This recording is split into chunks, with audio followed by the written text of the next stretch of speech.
नमस्कार दोस्तों, भाइयों, बहनों, साथियों एवं प्रिय दर्शकों, आप सभी लोगों का स्वागत इस वीडियो में मैं कर रहा हूं। दोस्तों, आपको बता दूं, भारत देश के टॉप बैंकों में से एक बैंक ऑफ बड़ौदा नाम का बैंक, जिसके अंदर 250 वैकेंसियों पर अभी ही नोटिफिकेशन रिलीज हुआ है, वैकेंसियां रिलीज हुई है, जो कि किस पोस्ट की होंगी और कैटेगरी वाइज क्या वैकेंसियां होंगी, एलिजिबिलिटी, क्वालिफिकेशन, एज लिमिट क्या होगा इस जॉब पर अप्लाई करने का, और सिलेक्शन प्रोसीजर क्या रहेगा, सैलरी क्या होगी और काम क्या होगा। सारी जानकारियां इस जॉब के बारे में इस वीडियो में डिस्कस होंगी। जो भी लोग इस वीडियो को आखिर तक देखते हैं एवं सुनते हैं, उन सभी लोगों को समझ आएंगी सारी बातें जो भी इस जॉब के बारे में आई हैं। तो आप सभी लोगों का स्वागत कर रहा हूं मैं इस वीडियो में, और आपको बताना चाहता हूं इस बैंक के अंदर 250 वैकेंसियों पर रिक्रूटमेंट निकाली गई है, जो कि ऑल इंडिया कैंडिडेट को लिया जाएगा।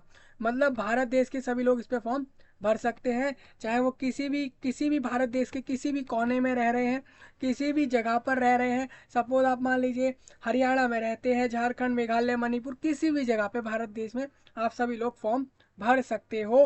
अब बाकी चीज़ें मैं आपको बताऊंगा, नोटिफिकेशन के अंदर जो भी दी गई हैं वो सारी आपको बताऊंगा कि इसमें अप्लाई करने के लिए आपको कैसे करना होगा अप्लाई, फॉर्म का फीस क्या रहेगा, सारी जानकारी आपको मिल जाएंगी दोस्तों इस वीडियो में, जिससे कि आपको आसानी रहेगी। तो और इस जॉब के जो भी लिंक हैं नोटिफिकेशन के अप्लाई करने के, तो वो सब वीडियो के नीचे आपको दे दिए गए हैं। और एक चीज़ और आपको बता दूं, देखिए ये बैंक ऑफ बड़ौदा का ऑफिशियल वेबसाइट है, आप देख सकते हो बैंक ऑफ बड़ौदा। और इस वेबसाइट पर अगर आप देखते हो तो थोड़ा नीचे आओगे अगर आप, तो आपको यहाँ पर नोटिफिकेशन वेबसाइट पर भी मिल जाएगा, और मैंने इसको दे भी दिया है आप सभी को। तो ये एक काफ़ी बड़ा अपडेट है सभी भारत के लोगों के लिए। भारत जो है वो एक देश है, जैसे और देश हैं, उन्हीं में से भारत देश के लोगों के लिए जॉब रहेगी। चलिए थोड़ा आगे बढ़ते हैं, नोटिफिकेशन को डिस्कस करेंगे।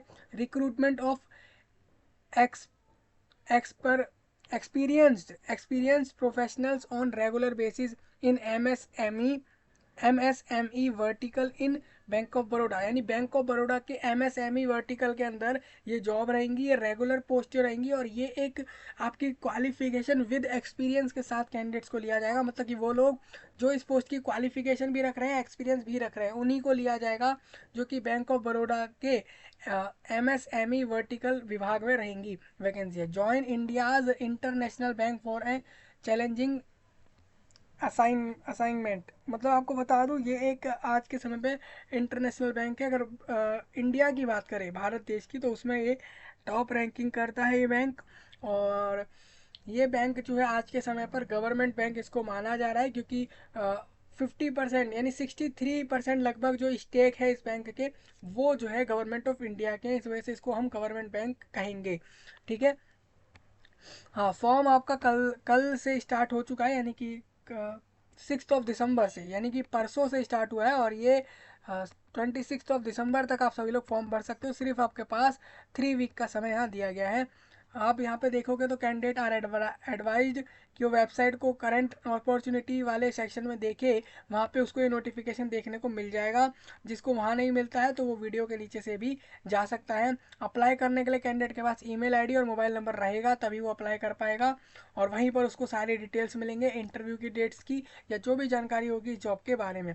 तो जो एलिजिबल है वो पहले एलिजिबिलिटी सारी सुन लो, उसके बाद सभी लोग फॉर्म भरने की तरफ जाना। और बिलो 6 मंथ इन, देखिए, किसी ने मान लीजिए क्वालिफिकेशन के बाद 6 महीने से भी कम का एक्सपीरियंस लिया है तो वो लोग फॉर्म नहीं भरेंगे।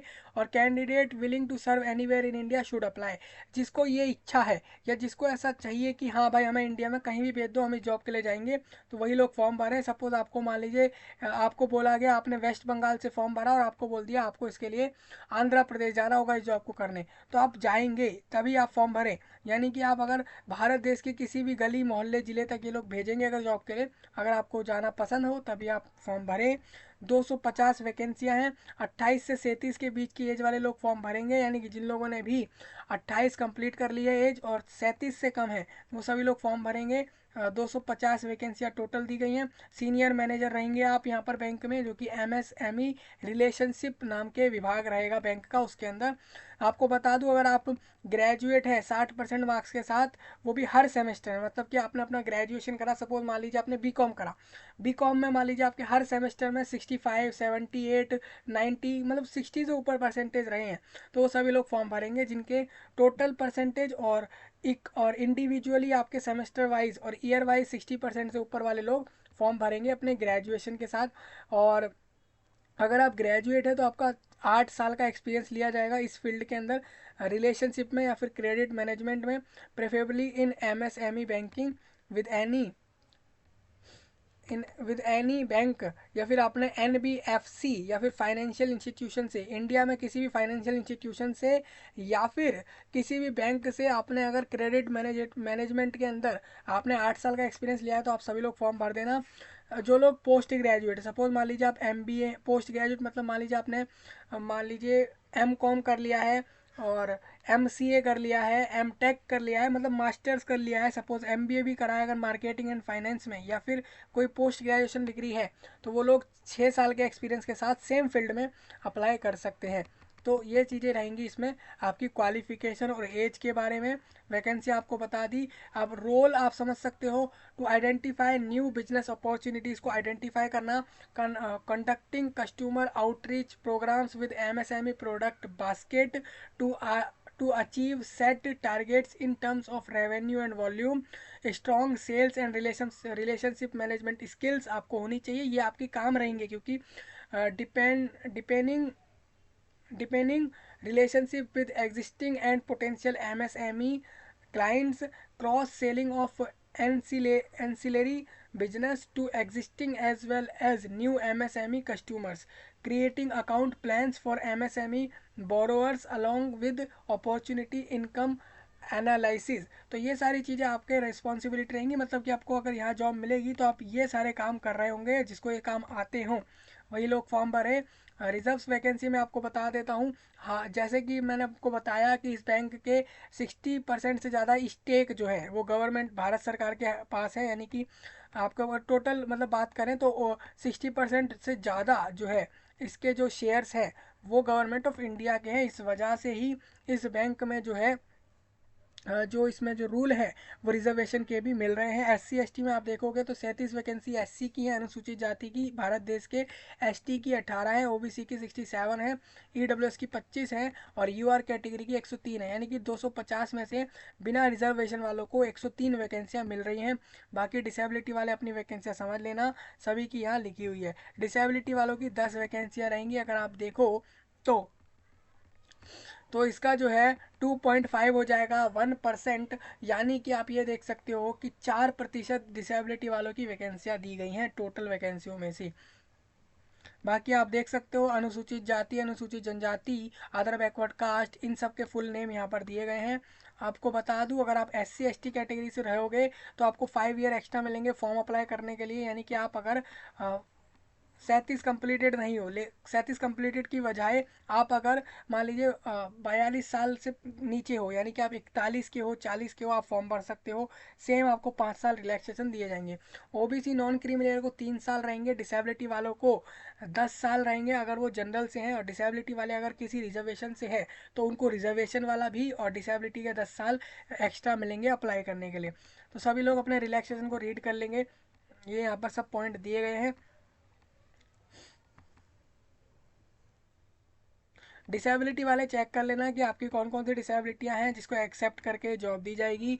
तो और जिनको भी एग्ज़ाम करवाना, देखिए स्क्राइब, अब यहाँ पर आपको बता दूँ, यहाँ पर रिक्रूटमेंट प्रोसेस में एक एग्ज़ाम होगा।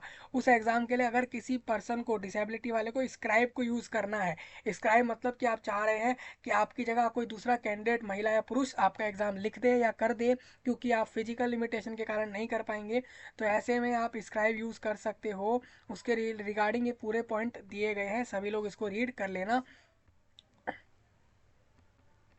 हाँ, जो स्क्राइब के लिए यूज़ करा जाता है कैंडिडेट, जिसके जिसके द्वारा एग्ज़ाम करवाया जाता है, तो वो स्क्राइब जो होता है वो भी, उसकी भी एक क्वालिफिकेशन मांगी जाती है। कि वो ऐसा नहीं है कि आप कोई भी किसी को भी कह दोगे कि आपका एग्ज़ाम कर दे, तो ऐसा नहीं होता है।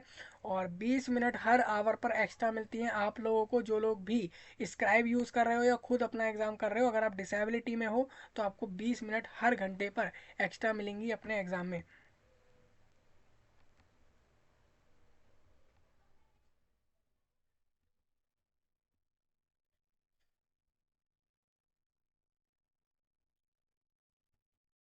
हाँ, कुछ लोग ऐसा कह रहे हैं कि भाई हम तो खुद का स्क्राइब अरेंज करेंगे, तो उसके लिए आप सारी चीज़ें रीड करके चलना है यहाँ पर। हाँ, सभी डिसेबिलिटी वालों को नहीं मिलता है एक्स्ट्रा टाइम, जिनको मिलता है उनका लिखा हुआ है, आप देख लेना यहाँ से। फॉर्म की फ़ीस एक बार बताता चलता हूँ आपको। 600 रुपये आप लोग ऑनलाइन में पे करोगे इसमें, प्लस एप्लीकेबल टैक्सेस और पेमेंट गेटवे के चार्ज को भी आप दोगे। यानी कि आप ये समझ लो कि ये 600 रुपये कह रहे हैं ना, इसके ऊपर आपसे यहाँ पर टैक्स भी लगाएंगे। टैक्स आप ये समझ लो 18%, अगर 600 का निकाल के रखोगे वो, और सारा कुछ आप ये समझ लो 700 के अंडर अंडर ही, 700 के नीचे ही आपका ये फॉर्म अप्लाई हो जाएगा, टैक्स और सब कुछ मिलाकर। और जो कि बिना रिजर्वेशन वाले कैंडिडेट है, 100 रुपये SC ST और डिसेबिलिटी और सारी महिलाओं लोगों को पे करने हैं। महिलाओं में सभी आ गए हैं, जनरल OBC SC ST सारी महिलाएं यहाँ पर आ गई हैं, जो कि 100 रुपये ही पे करेंगी। लोकेशन ऑफ पोस्टिंग मैंने जैसे कि आपको बताया कि बैंक के किसी भी ब्रांच में, किसी भी ऑफिस में बैंक आपको भेज सकता है इंडिया के अंदर, आपको वहाँ जाना होगा। सैलरी आपको बता दूँ 63,840 रुपीज़ से लेकर, आप अगर देखोगे तो 73,790 रुपीज़ तक रहेगी। आप अगर बेसिकली अगर मान के चलना चाह रहे हो तो मिनिमम, अगर इनिशियल सुन रहे हो तो इनिशियल 65,000 से स्टार्टिंग रहेगा आपकी सैलरी का। इमोल्यूमेंट्स की बात कर लूँ तो at present monthly CTC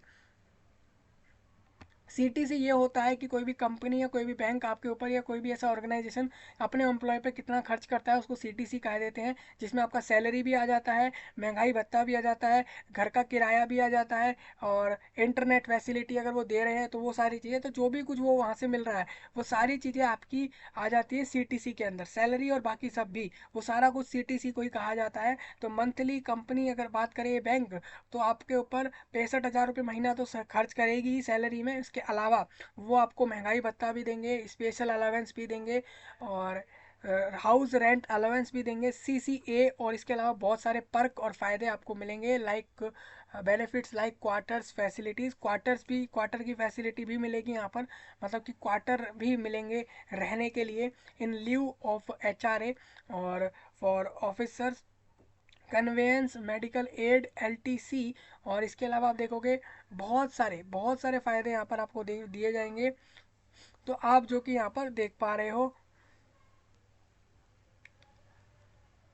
Mumbai allowance में very depending upon the place of posting. देखिए ये मुंबई के हिसाब से इन्होंने बता दिया कि 2,14,000 रुपये, 2,14,000 रुपये ये बैंक आपके ऊपर पर मंथ खर्चेगा, सैलरी और उसके बाकी अलग से फ़ायदे हटाकर मिलाकर सारी चीज़ें होकर 2,14,000 रुपये बैंक आपके ऊपर इतने खर्चने वाला है। हालांकि ये सिर्फ मुंबई, जो मुंबई नाम की जगह है महाराष्ट्र राज्य में, उसकी अगर वहाँ पर अगर आपकी जॉब रहती है, अगर दूसरे जगह पर रहेगी इंडिया में, तो उसके हिसाब से वहाँ का थोड़ा कम भी हो सकता है, ज़्यादा भी हो सकता है। इमोल्यूमेंट्स यानी कि टोटल खर्चा बैंक के द्वारा आपके ऊपर।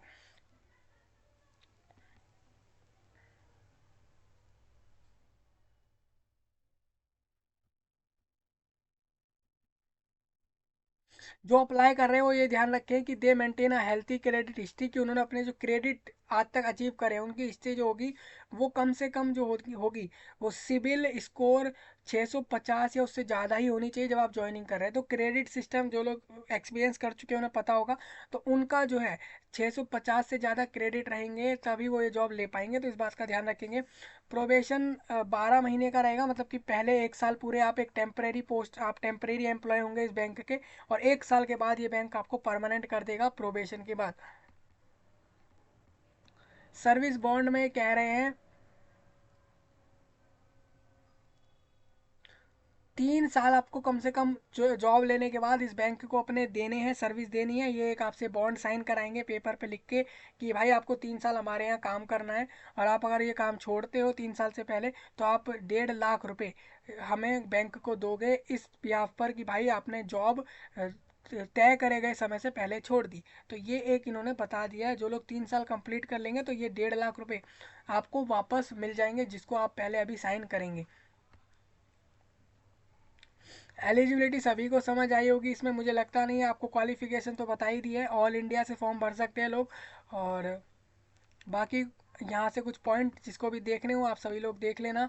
नेशनैलिटी में बता दूँ, भारत के सभी लोग फॉर्म भर सकते हैं। नेपाल और भूटान और तिब्बतन रेफ्यूजी जो हैं, जो भारत आ गए हैं 1 जनवरी 1962 से पहले, वो सभी लोग जो कि परमानेंटली इंडिया में रह रहे हैं, और साथ ही जो कि Pakistan, Burma, Sri Lanka, east African कंट्रियों से, देशों से, जैसे कि केन्या, युगांडा और यूनाइटेड रिपब्लिक ऑफ तंजानिया जैसी जगहों से, और जाम्बिया, मालावी और ज़ेर और एथियोपिया और वियतनाम जैसी जगहों से परमानेंटली भारत सेटल हुए हैं सभी लोग, वो सभी फॉर्म भर सकते हैं। यानी कि कुल मिलाकर ये कहा जा रहा है कि पूरे दुनिया से लोग फॉर्म भर सकते हैं इस जॉब पर।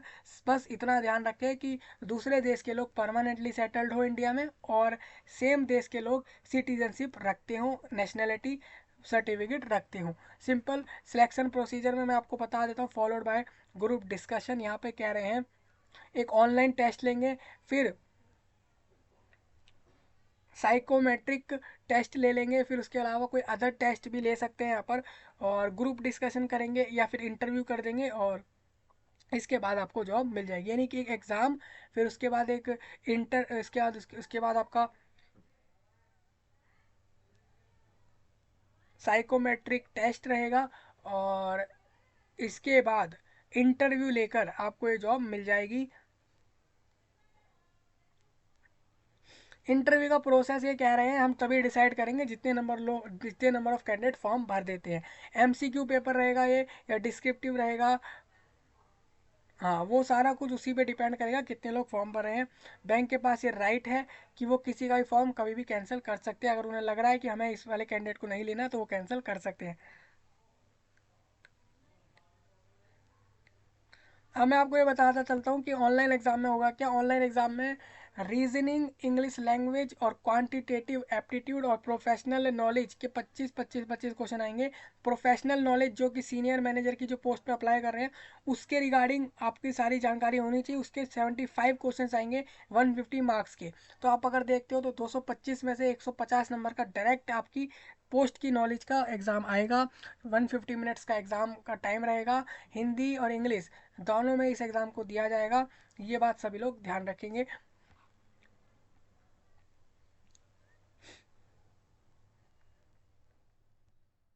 शुरू के तीनों सेक्शन जो है क्वालिफाइंग इन नेचर है, and marks secured in this section will not be record for final result. ठीक है, इन्होंने बोला है कि प्रोफेशनल नॉलेज वाले सेक्शन को छोड़कर ऊपर के तीनों सेक्शन में जो लोग भी मिनिमम क्वालिफाइंग मार्क्स ला रहे हैं, हर एक सेक्शन में वुड बी 40%, 40%। जो भी लोग जनरल EWS या बिना रिजर्वेशन वाले हैं, और वो लोग 40% कम से कम मार्क्स ला रहे हैं ऊपर के तीनों सेक्शन में अलग अलग से, वो सभी लोग इसमें पास माने जाएंगे। उसके बाद ही उनके प्रोफेशनल नॉलेज के एग्ज़ाम को चेक कर कर उसके बिहाफ पर आपकी मेरिट बनाएंगे, आगे भेजेंगे।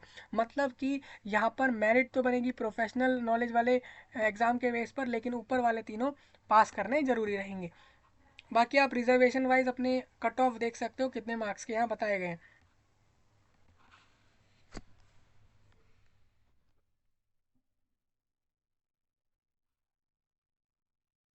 यहाँ पर एक रॉन्ग आंसर की पेनल्टी रहेगी 4 सेक्शन में, for each question for which a wrong answer has been given bye.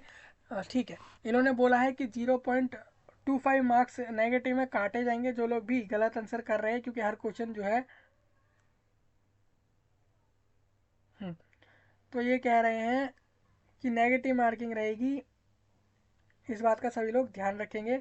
अगर आप गलत आंसर करते हैं तो उसका 0.25 मार्क्स नेगेटिव में काटेंगे, यानी 1/4% आप मान सकते हो। किसी भी क्वेश्चन का कितना भी मार्क्स कह रहे हैं उसका 1/4% काट लेंगे।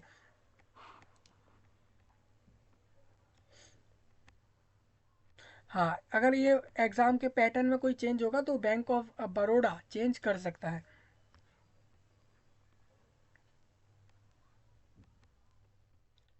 अब मैं आपको ये बता देता हूँ, ये बैंक जो आपके एग्ज़ाम ले रहा है इनके सेंटर कहाँ रख रहा है ये बैंक, और ये कहाँ पर जो है आपका ग्रुप डिस्कशन या फिर इंटरव्यू जैसी चीज़ें कहाँ रखेगा ये बैंक, तो उसके रिगार्डिंग सेंटर्स आपको पहले बता दूँ।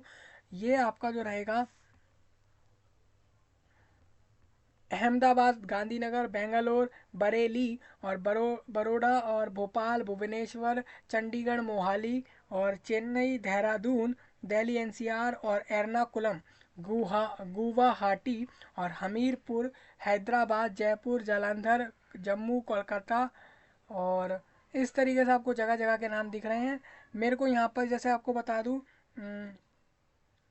दिल्ली वालों के लिए यहाँ पर सेंटर नहीं है। तो ऐसे में आप लोग देखिए, दिल्ली वालों का मिल गया है ये रहा, दिल्ली एनसीआर भी है भाई। यूपी के लिए लखनऊ बता दिया इन्होंने, और राजस्थान वालों का भी यहाँ पर दिख रहा है मुझे, जयपुर है, और जम्मू वालों के लिए भी दिख रहा है कोलकाता है यहाँ पर, वेस्ट वेस्ट बंगाल वालों के लिए। और गुजरात में तो ज़्यादा सेंटर रहेंगे, आप देख सकते हो, बड़ौदा में भी रहेगा, अहमदाबाद, गांधीनगर में भी होगा, विशाखापट्टनम में भी इनका सेंटर रहेगा, चेन्नई में भी होगा। तो यानी कि ऑलमोस्ट 10 से 12 ऐसे राज्य हैं जिनके अंदर इसके सेंटर रहेंगे। अब बात करें, कुछ ऐसे से ऐसे स्टेट भी हैं जहाँ पर इनके सेंटर नहीं है, लेकिन वहाँ के लोग फॉर्म भर सकते हैं, उनको इन्हीं सेंटर, अपने आसपास के सेंटर पर जाके आप अपना एग्ज़ाम दे सकते हो, आप अपना सेंटर प्रेफरेंस फॉर्म में दे दोगे। हाँ, फॉर्म में आप ये देख लेना कि बायोमेट्रिक डेटा के रिगार्डिंग बोल रहे हैं कि आप कौन कौन से डॉक्यूमेंट्स अपलोड करोगे, और यही सारी चीज़ें आपकी बाद में भी चेक होंगी। ठीक है, तो ये सब चीज़ें आप देख के चलना। ये एक्शन आपके खिलाफ हो सकता है बैंक के द्वारा, अगर आप इसको रिक्रूटमेंट प्रोसेस को पूरा फॉलो नहीं करते। तो ये कह रहे हैं कि आपको क्या क्या फॉलो करना है, जो नहीं करेंगे उनके रिगार्डिंग क्या कुछ होगा वो आप यहाँ से देख सकते हो। परमानेंटली भी डिवाइड हो जाते हैं कुछ लोग, लाइफ टाइम के लिए भी हो जाते हैं, स्पेसिफिक टाइम पीरियड के लिए भी उनको निष्कासित कर दिया जाता है कि वो आने वाले रिक्रूटमेंट में ना बैठ पाए किसी भी जगह पर। तो ये एक पॉइंट होता है, इसको फॉलो करते हुए चलेंगे। मोबाइल फ़ोन और कोई भी ई गैजेट नहीं ले जाना है, किसी को भी कैलकुलेटर, ये सारी चीज़ें ना लेकर जाएं एग्ज़ाम में, क्योंकि ये मना है साफ। इंटरव्यू के बारे में इन्होंने कुछ कह दिया, आप देख लो।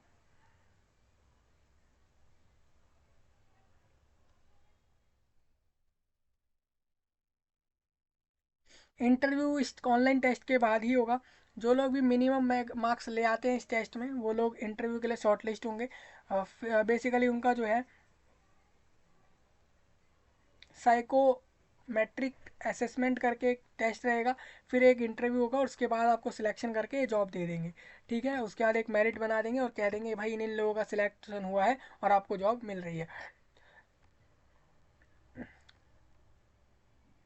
हाँ, इंटरव्यू जो भी रहेगा उसमें आप देखोगे तो आपकी पर्सनैलिटी, कैंडिडेट की पर्सनैलिटी चेक होगी कि कैसा वो बात कर सकता है, level of communication, clarity, problem solving है कि नहीं है, level of efficiency, willingness to work in any part of the country, कि उसमें विल है, उसमें विल पावर है कि वो कहीं भी वर्क कर सकता है पूरे देश में, उस वो इतना ज़्यादा नॉलेज रखता है वो कैंडिडेट, महिला पुरुष जो भी हो।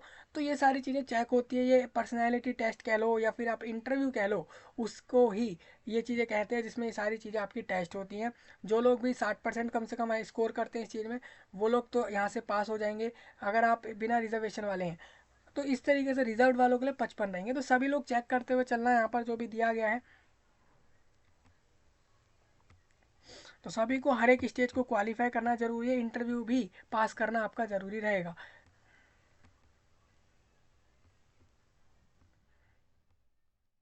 ये डॉक्यूमेंट्स कुछ दिखाए गए हैं आपको, ये सारी प्रोड्यूस मतलब ये सब दिखाना पड़ेगा इंटरव्यू के समय भी, या फिर जॉब मिलने के समय जब ज्वाइनिंग कर रहे होंगे तब।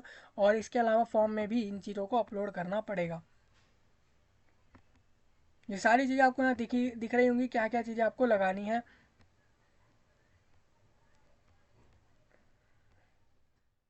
कास्ट रिजर्वेशन वाले अपने फॉर्म जरूर दिखाएं, डिसेबिलिटी वाले भी अपने फॉर्म में भी अपलोड कर दो, और साथ में इस फॉर्म को यहाँ पर इंटरव्यू के समय भी आप अपना इसको दिखाओ वहाँ पर।